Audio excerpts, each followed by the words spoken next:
하나님께서 에스겔에게 이 두루마기를 먹으라. 두루마리를 배에 넣으며 창자에 채워라. 그래서 에스겔이 먹으니 그것이 입에서 달기가 꿀과 같았다 합니다. 우리가 하나님의 동력자가 되고 하나님의 뜻대로 살려면 그에 앞서 먼저 우리는 하나님의 말씀을 내 배에, 내 창자에, 내 마음에 깊이 새겨야 합니다. 그것을 곱곱이 되씹어야 합니다. 그것을 나의 먹을 것, 마실 것, 일용할 양식으로 삼아야 합니다. 어떻습니까? 사람이 떡으로만 살 것이 아니라 하나님의 입의 모든 말씀으로 사느니라 말씀하셨는데, 영혼의 양식인 말씀을 일용할 양식으로 삼아 그렇게 살아가고 있습니까? 우리가 이 세상에서 하나님의 자녀로, 빛으로, 하나님의 동력자로 살기 위해선 먼저 하나님을 깊이 알아야 합니다. 하나님을 아는 지식, 그리스도를 아는 지식에서 자라야 합니다. 그렇게 하나님의 뜻을 알아야 합니다. 우리가 이를 위해 말씀을 일용할 양식으로 삼아 살아가야 하는 것입니다. 그래야 내가 거룩한 빛과 열심으로 하나님 뜻대로 하나님의 동력자로 살아갈 수 있게 되는 것입니다. 우리가 신앙생활의 가장 기본 중에 기본이 되는 하나님의 말씀을 나의 육과 영을 위해 일용할 양식으로 삼아 그렇게 살아갈 수 있기를 바랍니다. 여러분 1절 말씀을 우리가 보겠습니다. 1절 말씀 보면 또 그가 내게 이르시되 인자야 너는 발견한 것을 먹으라. 너는 이 두루마리를 먹고 가서 이스라엘 족속에게 말하라 하시기로. 이 두루마리를 먹고 4절 하반절 말씀을 보게 되면 내 말로 그들에게 전하라. 무엇을 그들에게 전하라 합니까? 이 두루마리를 먹고 내 말로, 즉 하나님의 말씀을 전하라라는 것입니다. 하나님이 말씀하신 것과 동일한 것을 전하라라는 것입니다.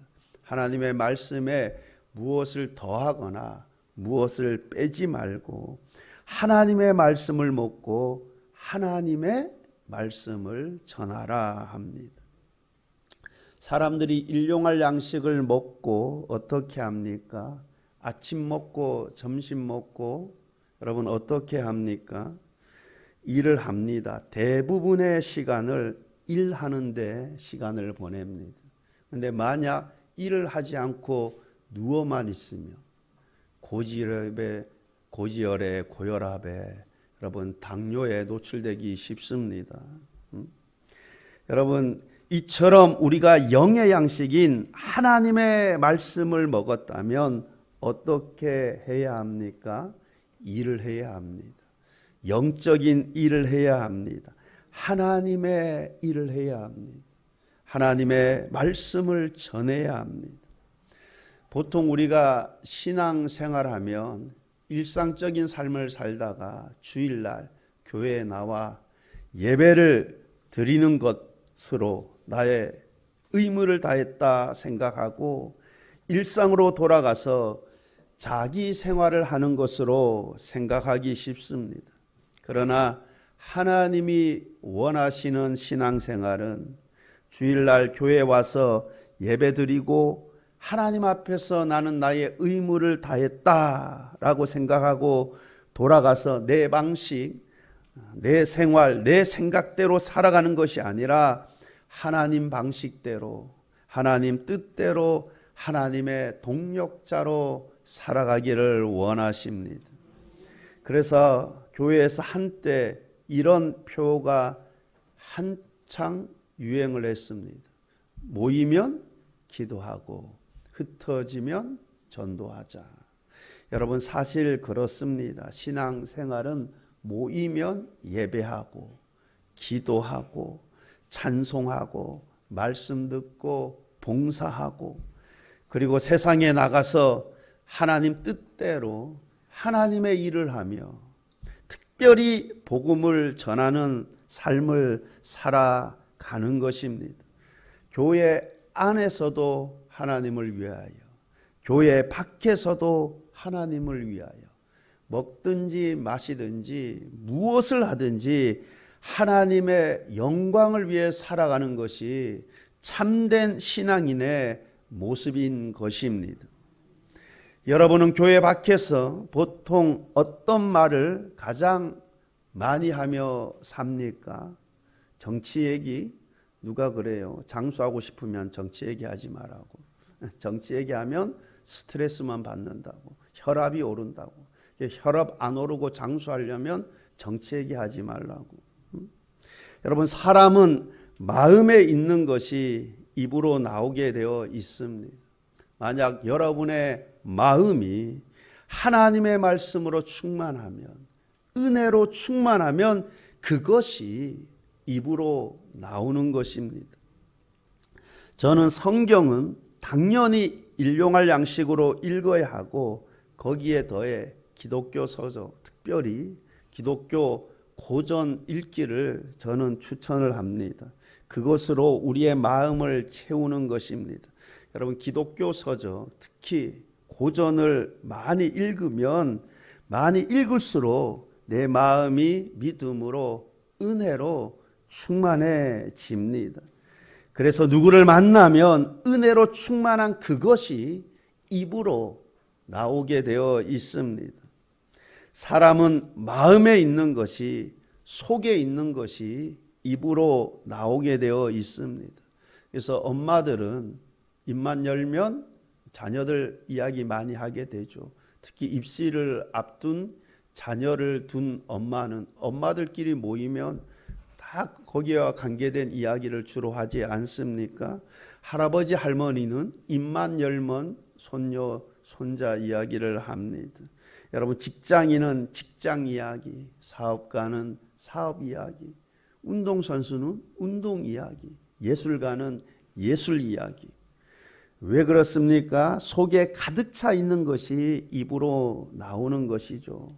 그러므로 우리 속을, 우리 마음을 하나님의 말씀으로, 하나님을 아는 지식으로 충만할 수 있기를 바랍니다. 그래서 하나님의 뜻을 알아 하나님의 뜻대로 살고 하나님의 동력자들로서 특별히 복음을 전하는 삶을 살 수 있기를 바랍니다. 이를 위해 우리의 마음을, 우리의 내면을 하나님의 말씀으로 충만히 채울 수 있기를 바랍니다. 지금 하나님께서 에스겔에게 누구에게 가서 말씀을 전하라 합니까? 이스라엘 족속에게 가서 말하라 합니다. 이스라엘 족속은 에스겔과 같은 동족입니다. 에스겔은 그들을 잘 알고 있습니다. 에스겔은 그들과 함께 고난을 겪었습니다. 최근에는 유다 땅에서 바벨론까지 먼 길을 함께 했던 자들입니다. 그들과 동고동락을 하며 함께 눈물을 흘리곤 하였습니다. 그러하기에 서로에 대한 깊은 애정이 있었을 것입니다. 하나님께서 그들에게 가서 내 말을 전하라 합니다. 우리가 무엇보다도 누구에게 하나님의 말씀을 전해야 하겠습니까? 먼저 자기 백성, 자기 동족, 자기 혈육에게 가서 하나님의 말씀을 전해야 할 것입니다. 주 예수를 믿으라. 그리하면 너와 내 집이 구원을 얻으리라. 내 집이 어떻게 구원을 얻습니까? 내가 전함으로. 여러분, 먼저 하나님을 알고 그리스도를 알고 복음을 알고 예수님을 믿게 된 내가 내 가족에게 하나님의 복음을 전함으로 나뿐 아니라 하나님을 알지 못하고 그리스도를 알지 못하고 복음을 알지 못하던 그가 구원을 얻게 되는 것입니다. 이처럼 우리는 가장 가까운 사람들부터 내가 사랑하고 내가 가장 소중히 여기는 사람들부터 하나님의 말씀, 하나님의 복음을 전해야 할 것입니다. 그렇게 내가 복음의 통로가 되어야 할 것입니다. 듣지 않고 어찌 믿으리요? 전하는 자가 없다면 어찌 복음을 들을 수 있을 것이고 또한 전해 들은 그것을 믿을 수 있겠습니까? 전해야 하는 것입니다. 무엇보다 내가 가장 소중히 여기는 내가 가장 사랑하는 사람들부터 전해야 할 것입니다. 우리가 11월 셋째 주일을 119 초청 주일로 지키고자 합니다. 우리가 누구를 초청해야 하겠습니까? 먼저 내가 가장 사랑하는 사람, 내가 가장 소중히 여기는 사람들부터 초청해야 할 것입니다. 그런데 내가 가장 사랑하고 내가 가장 소중히 여기는 그에게 복음을 전하고 초청하는 그 일이 그런데 가장 어려울 수가 있습니다. 지금 하나님께서 에스겔에게 같은 동족인 이스라엘 족속에게 보내시면서 5절에서 이렇게 말씀하시는 것을 보게 됩니다. 5절 말씀입니다. 너를 언어가 다르거나 말이 어려운 백성에게 보내는 것이 아니요 이스라엘 족속에게 보내는 것이라. 하나님께서 에스겔을 이스라엘 족속에게 보내시면서 언어가 다르거나 말이 어려운 백성에게 보내는 것이 아니라 합니다. 그렇기 때문에 하나님의 말씀을 전하는 것이 어렵지 않을 것이라 합니다. 하나님의 말씀을 전하면 그 말의 뜻을 그들이 잘 알아들을 것이라 합니다. 만약 언어가 다른 나라에 가서 하나님의 말씀을 전하려고 하면 많은 어려움들이 있을 것입니다. 선교사들이 다른 나라에 가서 복음을 전하려 하면 먼저 그 나라의 언어를 배워야 합니다. 그런데 언어뿐만 아니라 그 나라의 풍습, 문화를 알아야 합니다. 여러분, 그 나라의 문화를 알아야 그들을 이해하게 되고 그들과 소통하게 되는 것입니다. 그리고 만약 그곳에 오래 머물고자 한다면은 그 나라의 음식에도 적응을 해야 할 것입니다. 이처럼 다른 나라에 가서 복음을 전한다 하면 언어뿐 아니라 여러 어려움들이 많이 있을 것입니다. 반면 동족에게 같은 언어를 사용하는 동족에게 하나님의 말씀 전하는 일 어렵지가 않을 것입니다. 그런데 문제는 그들이 하나님의 말을 들으려 하지 않을 것이다 라는 것입니다. 이것이 힘들고 괴로운 것입니다. 여러분 7절 말씀을 보게 되면 그러나 이스라엘 족속은 이마가 굳고 마음이 굳어 네 말을 듣고자 아니하리니 이는 내 말을 듣고자 아니함이니라. 이스라엘 족속들 하나님의 말씀을 듣고자 아니할 것이라 합니다. 이것이 더 힘들고 더 괴롭고 가슴 아픈 일인 것이죠. 그들에게 죄를 깨우쳐 주어도 하나님의 진노가 있을 것이라 경고를 하여도 그들은 두려워 떨지 않을 것이라 합니다. 이스라엘 족속들 하나님에 대하여 이마가 굳어 있고 마음이 굳어 있습니다. 그래서 하나님의 말씀을 듣고자 하지 않을 것이라 합니다. 하나님의 말씀을 들으려고 하지 않을 것이라 합니다. 이마가 굳고 마음이 굳어. 여기서 굳고 굳어, 이 히브리어 단어가 하자크라는 단어인데 완고하다, 강팍하다라는 뜻입니다.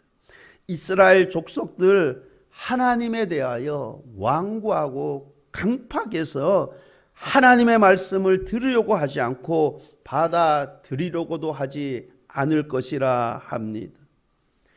지금 요즘 시대도 그렇습니다. 그래도 60년대, 70년대, 80년대는 가난해서 그런지 그래도 마음이 그렇게 강팍하거나 완악하지 않았습니다. 물론 마음이 강팍하고 완악한 분들도 있죠. 무슨 하나님이 계시냐, 무슨 하나님을 믿냐, 내 주먹을 믿지 하면서 막 마음이 강팍하고 완악한 사람들 있었어요. 그런데 대부분 그렇지 않았죠. 그러나 요즘은 참 힘든 시대인 것 같습니다. 예전에는 전도 나가면 이름과 전화번호를 받아와서 전화하기도 했습니다. 그런데 지금은 전화번호 묻기도 굉장히 부담스러운 시대가 되었습니다. 그래서 열심히 전도를 해도 열매 맺기가 참 쉽지 않습니다. 며칠 전에 아침에 보니 이 앞에서 이제 할머니가 두 손녀 이제 그 유치원 차를 기다리면서 두 손녀가 있는데 이야기하는 거예요. 만약에 낯선 사람들이 오라 그러면 절대 따라가면 안 된다. 맛있는 과자 사준다 그래도 그 절대 받으면 안 된다 그러더라고요. 여러분 요즘 아이들도 별로 없는데, 그죠? 그러니 아이들에게 가서 말을 걸기가 쉽습니까? 쉽지 않아요. 시대가 그래 되어 버렸습니다. 여러분 만약에 여러분 손녀 한 초등학교 1, 2학년 됐어요. 뭐 낯선 사람이 말을 걸어요. 하면 여러분 전도하기 위해서 말 거는 거 쉽지 않습니다. 지금은 시대가 그래 되어 버렸습니다. 여러분 전도 현장뿐만이 아닙니다. 가족, 친척, 친구, 동료, 이웃들도 그렇습니다. 날마다 같이 먹고 같이 자고 같이 일하는 아주 가까운 사람들에게 하나님의 말씀을 전하려 해도, 복음을 전하려 해도 하나님의 말씀을 들으려고, 하나님의 말씀을 받아들이려 하지 않습니다. 그렇다면 어떻게 해야 합니까? 하나님의 말씀, 복음을 전하지 말아야 합니까? 여러분 8절, 9절 말씀은 이렇게 말씀합니다. 보라 내가 그들의 얼굴을 마주보도록 네 얼굴을 굳게 하였고 그들의 이마를 마주보도록 네 이마를 굳게 하였으되 네 이마를 화석보다 굳은 금강석같이 하였으니 그들이 비록 반역하는 족속이라도 두려워하지 말며 그들의 얼굴을 무서워하지 말라 하시니라. 너의 마음을 굳게 하였고 내 이마를 굳게 하였으되 화석보다 굳은 금강석같이 하였으니, 여기서 굳게라는 히브리어 단어 역시 하자크라는 단어를 사용하고 있습니다. 강한, 담대한, 뻔뻔한 이란 뜻을 가지고 있습니다. 하나님께서 하나님의 말씀을 들으려 하지 않는 그들보다 에스겔을 더 강하게, 더 담대하게, 더 뻔뻔하게 하시겠다라는 것입니다. 이스라엘 족속들 완악하고 강팍하여 하나님의 말씀을 들으려 하지 않을 것인데, 그래서 그들에게 하나님 말씀을 전한다라는 것이 큰 마음의 부담일 텐데, 그러나 하나님께서 에스겔을 그들보다 더 강하게, 더 담대하게 해서 하나님의 말씀을 말하게 하시겠다 합니다. 하나님께서는 사명을 주실 때에는 감당할 능력도 주시는 것입니다. 무능한 자에게 힘을 더하시는 하나님이십니다. 에스겔의 이름의 뜻은 하나님의 힘, 하나님의 힘을 받은 자라는 뜻입니다. 하나님께서 에스겔에게 힘을 더하셨습니다. 말씀을 들으려 하지 않는 그들보다 더 강함으로 힘을 더하여 주셨습니다. 그렇습니다. 하나님은 직분을 주시고 사명을 주실 때에는 하나님의 일들을 감당할 수 있는 능력 또한 주시는 것입니다. 예수님께서 제자들을 보내시면서 그냥 보내시지 않으시고 귀신 쫓는 능력을 더하여 주셔서 보내셨습니다. 여러분, 이처럼 하나님은 사명을 주실 때 감당할 능력, 감당할 힘 또한 주시는 것입니다.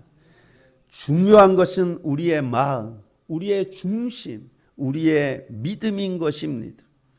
만약 우리가 전도가 우리의 가장 큰 사명이라고 믿고 나아가면 하나님께서 할 수 있는 용기와 지혜, 지식을 더하여 주실 것입니다. 전도는 우리의 사명입니다. 가장 큰 사명입니다. 여기에는 그 누구 하나 예외가 없습니다. 전도는 예수님을 믿는 모든 자들의 사명인 것입니다. 그러므로 때를 얻든지 못 얻든지 하나님의 말씀, 복음을 전하는 삶이 되시기를 바랍니다. 하나님이 힘주시고 하나님이 함께 하실 줄 믿습니다. 하나님께서 에스겔을 보내시면서 이렇게 말씀하십니다. 11절 말씀입니다. 사로잡힌 네 민족에게로 가서 그들이 듣든지 아니 듣든지 그들에게 고하여 이르기를 주 여호와의 말씀이 이러하니라. 사로잡힌 내 민족에게로 가서 사로잡힌. 그러면 에스겔 선지자는 포로기 때 예언한 선지자예요. 제가 참고로 말씀드리자면 이 유다 백성들이 바벨론에 포로로 잡혀가기 직전에 예언했던 선지자 누구? 예레미야입니다. 예레미야 애가를 생각하면 여러분 이제 쉽게 안 잊어버릴 수 있어요. 여러분 멸망할 이스라엘 그 예루살렘 성전을 보면서 그가 지은 애가 아닙니까? 그러니까 포로기 직전에 예언한 선지자는 예레미야입니다. 예레미야. 포로기 직전에 예언한 선지자. 그리고 에스겔은 포로기 때 예언한 선지자. 그런데 에스겔은 포로기 초기 때 예언한 선지자입니다. 그럼 포로기 후기 때 예언한 선지자는 누굴까? 다니엘입니다. 에스겔 다음에 다니엘이죠. 성경 순서. 물론 이게 성경이 배열이 여러분 시대적으로 이렇게 배열된 게 아니에요. 근데 제가 참고 삼아 잃어버리지 말으라고. 포로기 직전에는 예레미야 선지자가 예언했고 포로기 초기 때는 에스겔 선지자가 예언을 했고 포로기 후기 때는 다니엘이 예언을 했습니다. 여러분 하나님께서 에스겔에게 사로잡힌 내 민족에게로 가라 합니다. 여러분 유대인들 전승에 의하면 이 에스겔이 사로잡힌 자들에게 가서 하나님의 말씀이 이러하니라 전하라 그랬죠. 여러분 그거 전하다가 그들에게 그렇게 책망을 하다가 죽임을 당합니다. 근데 전해오는 유대 전승에 의하면은 그들이 이 에스겔을 이 뇌가 산산조각 나도록 그 돌들 위에 질질 끌고 다녔다 그래요. 여러분 그런데 우리는 얼마나 감사해요. 그러니까 하나님이 여러분 그들이 이 하나님의 말씀을 받지 않을까 그 굳은 마음 그 알고 있기 때문에 그 전한다는 것이 굉장히 마음에 큰 부담이었을 겁니다. 그러니까 하나님께서 내가 전할 수 있는 힘 주겠다는 거예요. 그 능력 주겠다는 거예요. 그들이 하나님에 대한 그 뻔뻔함보다 너 더 큰 뻔뻔함 주겠다는 거예요. 더 큰 능력을 주겠다는 거예요. 가라고. 하나님의 힘으로 전한 것입니다. 여러분 그런데 우리는 얼마나 감사해요. 여러분 우리가 하나님의 복음을 전한다고. 여러분 119 초청 잔치 주일날 초청한다고 여러분 그럴 일 전혀 안 일어납니다. 여러분 여기 북한도 아니고 그죠? 여러분 하나님께서 에스겔에게 사로잡힌 내 민족에게로 가서 그들이 듣든지 아니 듣든지 그들에게 고하라 합니다. 그들이 듣든지 아니 듣든지 고하라 합니다. 우리가 우리의 사역들에 대해 성공하고 성공하지 않고에 대해 무관심할 수는 없지만 그러나 우리는 우리의 사역의 결과가 어떠하든지 간에 우리는 우리에게 맡겨진 사명들을 잘 계속해서 감당해 나가야 할 것입니다. 여러분 우리가 이 사명들에 대한 이 열매, 결과들에 대해서 우리가 무관심할 수는 없겠죠. 여러분 그러나 우리가 그 사역들에 대한 그 결과가 어떠하든지 간에 우리는 우리에게 주어진 사명을 계속해서 감당해 나가야 되는 것입니다. 그리고 그 결과는 하나님께 맡기는 것입니다. 그들이 듣든지 아니 듣든지 우리는 하나님의 말씀을 전해야 하는 책임과 사명이 있습니다. 그러나 그 결과에 대해서는 책임이 없습니다. 그 책임은 듣든지 아니 듣든지 그 책임은 듣는 자에게 있는 것입니다. 우리는 그저 우리의 사명과 책임을 다하는 것입니다. 그러므로 우리는 전해야 하는 것입니다. 죽은 후에 심판이 있다고, 영벌과 영생이 있다고, 천국과 지옥이 있다고. 여러분 지금 영벌, 영생, 지옥, 천국 이 얘기하면 특히 지옥 이야기하면 굉장히 싫어하고 듣기 거북해할 것입니다. 여러분 그러나 우리는 하나님의 말씀, 복음, 진리를 전해야 합니다. 우리가 11월 셋째 주일을 감사 축제 주일로 해서 추수감사 주일, 총동원 주일, 119 영혼 사랑 초청 주일로 지키고자 합니다. 여러분 한 영혼이 회개하면 하늘에서 잔치가 벌어진다고 합니다. 그러면 한 영혼이 천하보다 귀하다 말씀합니다. 여러분 기도하며 준비할 수 있기를 바랍니다. 내가 기도하면서 누구를 초청할까? 초청자를 떠올 수 있게 되시기를 바라고, 그리고 그 또 올린 그 초청자를 내가 꼭 초청 주일날 꼭 내가 이 예배 자리로 내가 데리고 오겠다. 여러분 기도하며 최선을 다해 힘쓸 수 있기를 바랍니다.